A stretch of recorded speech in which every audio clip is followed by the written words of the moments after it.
हमारा शरीर हमारा सबसे बड़ा साथी है जो हमें हर कदम पर सहारा देती है।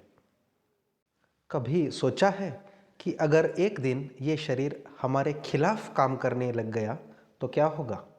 आप सुबह उठना चाहते हैं लेकिन आपको ऐसा लग रहा है कि आपका शरीर आपको उठने से रोक रहा है। आप अपना मनपसंद खाना नहीं खा पा रहे हो लेकिन आप दिन ब दिन मोटे होते जा रहे हो। आप अपने हर रोज़ के काम करने की कोशिश करते हो लेकिन आपको हर कदम पर थकावट और कमज़ोरी की एहसास हो रही है, जैसे शरीर आपका विरोध कर रहा है। ये क्या हो रहा है? क्यों आपका शरीर आपका साथ नहीं दे रहा है? ये शायद थायराइड की समस्या हो सकती है। अगर आप या आपके फैमिली में कोई भी थायराइड की समस्या से परेशान है या फिर आप थायराइड के बारे में ज़्यादा जानकारी जानना चाहते हैं तो ये वीडियो आपके लिए है। ये एक साइंटिफिकली वेल रिसर्च्ड वीडियो है। इस वीडियो को अंत तक ज़रूर देखिए। नमस्ते दोस्तों, मैं आपका डॉक्टर राजेश इस साइंस और फैक्ट बेस्ड मेडिकल चैनल में आप सबका स्वागत करता हूँ।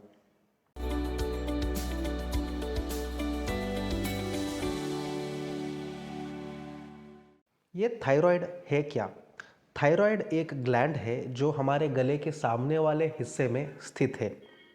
थायराइड ग्लैंड T3 मतलब ट्राई आयोडोथायरोनिन और T4 मीन्स थायरॉक्सिन, इन दो हार्मोन्स को प्रोड्यूस करता है जो हमारे मेटाबॉलिज्म के लिए और हमारे सारे ऑर्गन्स सही तरह से काम करने के लिए बहुत ज़रूरी है।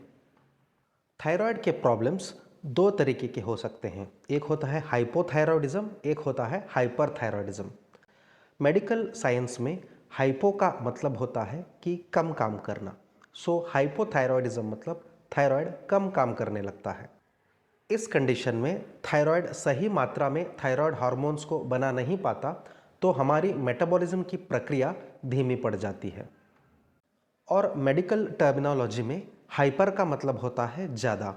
हाइपरथायरॉयडिज्म में थायराइड ज़्यादा काम करने लगता है और ज़्यादा हार्मोन्स बनाने लगता है। इसके चलते मेटाबॉलिज्म की जो प्रक्रिया है वो तेज़ी से बढ़ने लगती है।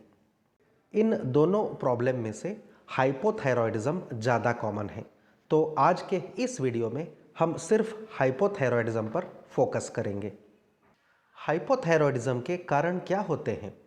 सबसे इम्पॉर्टेंट और सबसे कॉमन कारण होता है हाशिमोटोस थायरॉयडाइटिस।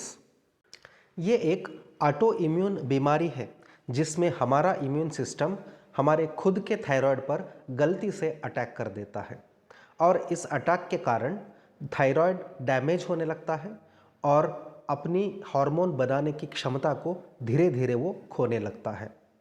हाशिमोटोस थायरॉयडाइटिस ज़्यादातर महिलाओं में पाई जाती है और ये हेरिडिटरी है। आयोडीन की कमी। आयोडीन थायराइड हार्मोन्स को बनाने के लिए बहुत ज़रूरी है। अगर आपके डाइट में आयोडीन की कमी है तो हाइपोथायराइड हो सकती है। ज़्यादातर ये उन इलाकों में देखा जाता है जहाँ पे डाइट में आयोडीन बहुत कम मात्रा में लिया जाता है। आप ये जानकर हैरान होंगे कि कुछ फूड्स भी हाइपोथायरॉयडिज्म कॉज कर सकते हैं। सोय प्रोडक्ट्स में फाइटोइस्ट्रोजेंस होते हैं जो कुछ रिसर्च के मुताबिक कहा जाता है कि थायराइड फंक्शन को इम्पैक्ट कर सकते हैं। स्पेशली अगर आप आयोडीन बहुत कम मात्रा में ले रहे हैं या फिर आप में थायराइड की प्रॉब्लम पहले से है तो सोय प्रोडक्ट उसको और बिगाड़ सकती है। ऐसे लोगों में सोय मिल्क, टोफू या कोई भी सोय बेस्ड प्रोडक्ट को अवॉइड करना रेकमेंडेड है। एक कैटेगरी होती है क्रूसीफरस वेजिटेबल्स जैसे कि कॉलीफ्लावर, ब्रोकोली या कैबेज। इनमें गोइट्रोजन्स नामक कुछ चीज़ें होते हैं जो थायराइड हार्मोन को बनने से रोक सकते हैं। इसीलिए ध्यान रखें कि ऐसे क्रूसीफरस वेजिटेबल्स को रॉ या कच्चा नहीं खाना चाहिए, उनको अच्छे से पका के खाना चाहिए। प्रोसेस्ड फूड्स या फिर शुगर रिच फूड्स, ये दोनों हमारे शरीर में इन्फ्लेमेशन को बढ़ा देते हैं जिससे थायराइड ग्लैंड में डैमेज और भी बढ़ सकता है। इसलिए हमेशा फ्रेश और होल फूड्स का इस्तेमाल करना चाहिए। अगला कारण है कैंसर का ट्रीटमेंट। कुछ कैंसर पेशेंट्स में या फिर रेडिएशन थेरेपी दिया जाता है या फिर रेडियो एक्टिव आयोडीन दिया जाता है उस कैंसर को कंट्रोल करने के लिए। और ये दोनों चीज़ें थायराइड ग्लैंड को डैमेज कर सकती है और उन लोगों में हाइपोथायरॉयडिज्म देखने को मिलता है। क्या आप जानते हैं कुछ दवाइयाँ जैसे कि कार्डियक है या साइकियाट्रिक है या कैंसर ट्रीटमेंट में दिए जाते हैं, वो भी हाइपोथायरॉयडिज्म के कारण बन सकते हैं। एज अ साइड इफ़ेक्ट ये दवाइयाँ थायराइड की जो प्रोडक्शन है उसको कम कर सकती है और हाइपोथायरॉयडिज्म हो सकता है। एक लेटेस्ट और कंट्रोवर्शियल कॉज है जो मोबाइल फ़ोन और वाईफाई रूटर या इलेक्ट्रॉनिक डिवाइसेस हम जो यूज़ करते हैं उनसे जो रेडिएशन बाहर आ रहा है। कुछ स्टडीज़ में ये देखा गया है कि ये थायराइड के फंक्शन पर इम्पैक्ट कर रहे हैं। कुछ केमिकल या फिर प्लास्टिक के चीज़ें या इंडस्ट्रियल वेस्ट में बहुत सारा पीसीबी और बीपीए जैसे केमिकल पाया जाता है जो थायराइड के लिए बहुत हार्मफुल है। इसीलिए प्लास्टिक का इस्तेमाल कम करें और इको फ्रेंडली चीज़ों का इस्तेमाल ज़्यादा करें। चलिए दोस्तों, अब बात करते हैं हाइपोथायरॉयडिज्म के लक्षण या सिम्टम्स के बारे में। सबसे पहले जानेंगे कॉमन सिम्टम्स जो महिलाओं में और पुरुषों में दोनों में देखी जा सकती है। सबसे पहला लक्षण जो लोग महसूस करते हैं वो है बालों का गिरना। हाँ, नेचुरली हम हर रोज़ कुछ बालों को खोते रहते हैं, ये बिल्कुल स्वाभाविक प्रक्रिया है। लेकिन अगर बाल बहुत सारे झड़ रहे हैं और बाल पतले होते जा रहे हैं तो ये हाइपोथायरॉयडिज्म का लक्षण हो सकता है। अगर आपको बिना किसी काम किए बिना थकावट महसूस हो रही है तो ये लक्षण हाइपोथायरॉयडिज्म का हो सकता है। हाइपोथायरॉयडिज्म में मेटाबॉलिज्म बहुत स्लो रहती है, इसलिए आप में एनर्जी कमी हो जाती है और हमेशा थकावट महसूस हो सकता है। ये एक क्लासिकल और बहुत सरप्राइजिंग चीज़ है। ज़्यादातर हम देखते हैं जो मोटे होते हैं, जिनका वज़न ज़्यादा होता है, वो बहुत खाते हैं। लेकिन हाइपोथायरॉयडिज्म में ऐसा होता है कि आपको भूख नहीं लगती, आप अच्छे से खा नहीं पाते, फिर भी आपका वज़न बढ़ते जा रहा है। दूसरी इंटरेस्टिंग और स्पेशल चीज़ हाइपोथायरॉयडिज्म में होता है जिसको हम मेडिकल लैंग्वेज में कहते हैं कोल्ड इंटॉलरेंस। मतलब आप ठंड को बर्दाश्त नहीं कर पाते। बाकी सारे लोग आराम से कुछ नॉर्मल टेम्परेचर में रहते हैं, लेकिन आपको नॉर्मल सा टेम्परेचर भी बहुत ठंड जैसा एहसास होने लगता है और अगर टेम्परेचर गिर जाती है तो आपको बहुत सारा वार्म क्लॉथ्स पहनने पड़ सकते हैं। कुछ पेशेंट्स में कब्ज़ एक प्रेजेंटेशन हो सकता है। अगर थायराइड हार्मोन कम है तो आपका इंटेस्टाइनल मूवमेंट्स स्लो हो जाते हैं और इसकी वजह से पेट साफ नहीं होता और कब्ज़ हो सकता है। कुछ लोगों में जॉइंट्स और मसल्स में स्टिफनेस और इन्फ्लेमेशन हो सकती है जिसकी वजह से जोड़ों में अकड़न और दर्द हमेशा रहता है। थायराइड का एक काम ब्रेन हेल्थ इम्प्रूवमेंट भी है, इसलिए अगर थायराइड हार्मोन कम है तो याददाश्त में प्रॉब्लम हो सकती है और कंसंट्रेशन करने में दिक्कत आ सकती है। कुछ लोगों को याददाश्त कम होते जाती है और बहुत सारे चीज़ों को वो आसानी से भूलते जाते हैं। हाइपोथायरॉयडिज्म में आपका स्किन रफ और ड्राई हो सकता है और सबसे ऑब्वियस एक प्रेजेंटेशन होता है गले में सूजन या फिर स्वेलिंग। हाइपोथायरॉयडिज्म में हमारा थायराइड और थायराइड हार्मोन्स को प्रोडक्शन करने के लिए बहुत कोशिश करता है और इस चक्कर में उसका साइज़ बहुत बड़ा हो जाता है। इसको हम गॉइटर कहते हैं। अगर गॉइटर है तो ये हाइपोथायरॉयड हो सकता है। अब बात करते हैं कुछ ऐसे लक्षण जो स्पेशली पुरुषों में देखा जाता है।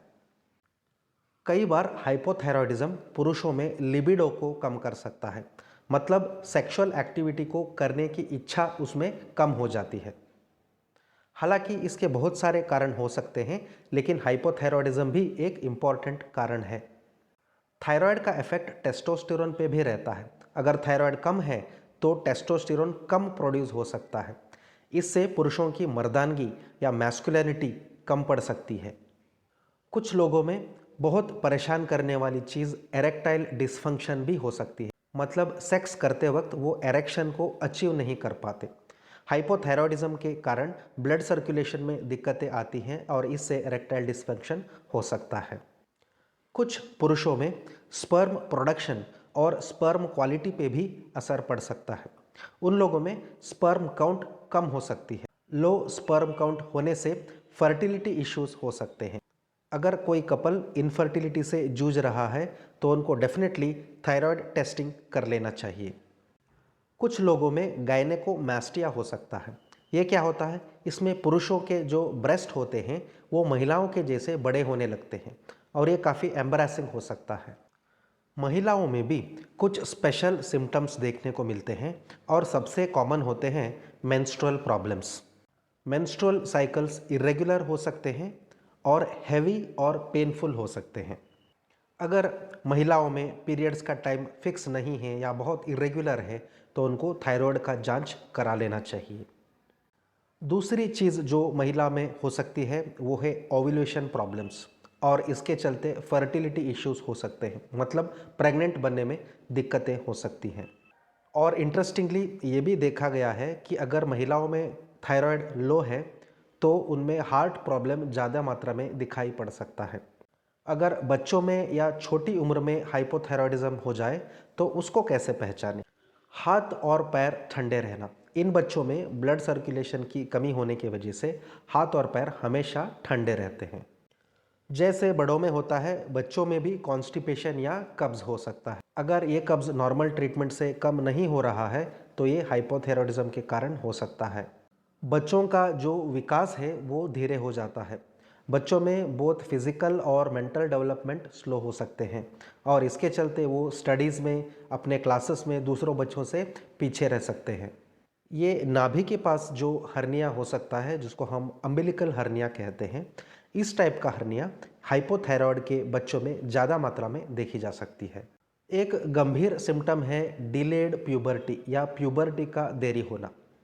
देखिए, नॉर्मली लड़कियां 8 से 13 साल तक प्यूबर्टी अचीव कर लेते हैं और लड़के 9 से 14 साल तक प्यूबर्टी अचीव कर लेते हैं।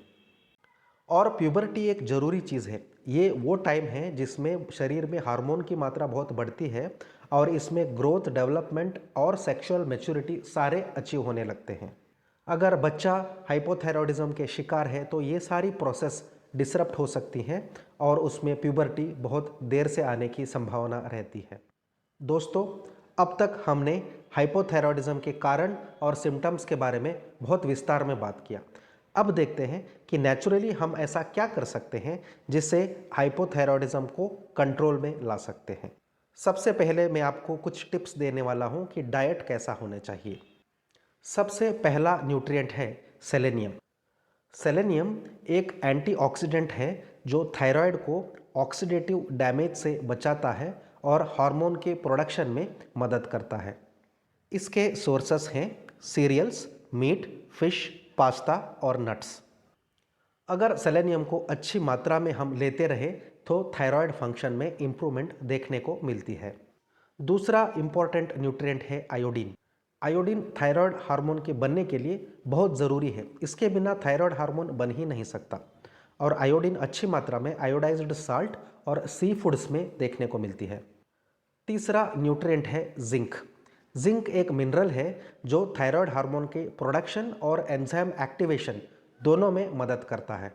जिंक के सोर्सेस हैं, लेग्यूम्स होते हैं या डेयरी प्रोडक्ट्स हैं या फिर ग्रेन्स हैं जो धान्य होते हैं।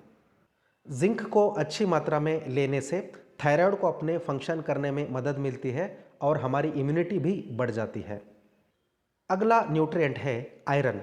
आयरन T4 को ज़्यादा एक्टिव फॉर्म T3 में कन्वर्ट होने में मदद करता है और आयरन ज़्यादा मात्रा में ग्रीन वेजिटेबल्स और बीटरूट जैसे सब्जियों में रहता है। अगला न्यूट्रिएंट है मैग्नीशियम। मैग्नीशियम थायराइडाइटिस को कम करने में, मतलब इन्फ्लेमेशन को कम करने में और थायराइड के हेल्थ को इम्प्रूव करने में मदद करता है।